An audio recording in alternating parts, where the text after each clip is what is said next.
There's three processes in terms of DNA and RNA that we're going to talk about. One of them we've already talked about before, and the first one that we talked about, replication, which is just the process of taking one DNA strand and copying it and turning it into another DNA strand that is hopefully identical. And then in this section, we're going to talk about process number 2, which is called transcription. And transcription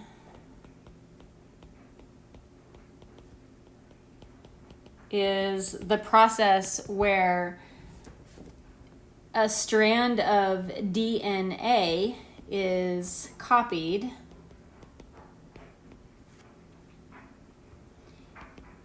into a strand of mRNA. A lot of times it's not a whole entire DNA strand, but instead a portion or a segment of that DNA strand. And let's just kind of back up a little bit and see where transcription fits into this whole process. So remember that RNA's job is making proteins. So let's say your body wants to make a protein. We need some sort of a protein for something.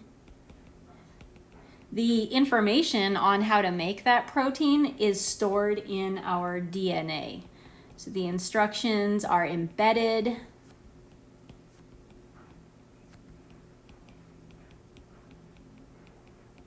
in the DNA. So once our body realizes that we need a particular protein, we will go to that part of our DNA, the part that contains the instructions for that particular protein. An enzyme, which is called RNA polymerase,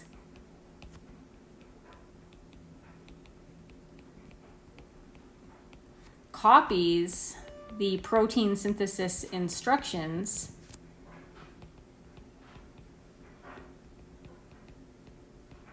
from the DNA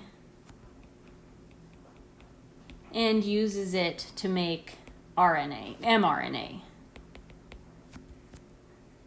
Look at that, I combined it and two into one beautiful word. Uses it to make mRNA. And this step in the process right here, that is the transcription step. And once that transcription occurs, then the mRNA leaves the nucleus and goes to the ribosome.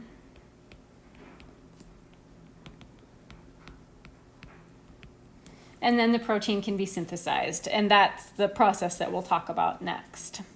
What we're going to focus on in this section is simply the transcription, the act of copying DNA into an mRNA.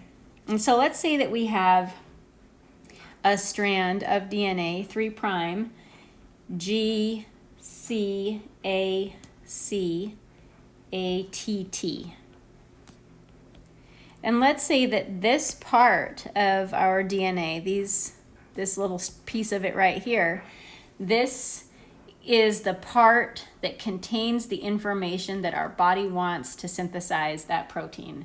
So this is the DNA that needs to be copied. It contains the instructions for the protein synthesis.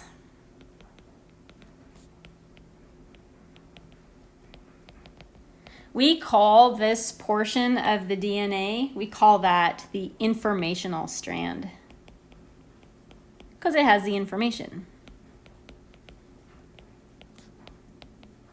or the informational segment. In order to copy and replicate this particular part of our DNA, our polymerase, the RNA polymerase, is not going to focus on that segment, but it's instead going to focus on the complementary DNA strand. So the RNA polymerase is going to focus on the DNA strand that is a complement to our informational strand. That's going to be C, G, T, G, T, A, A. So this piece right here is our complementary strand.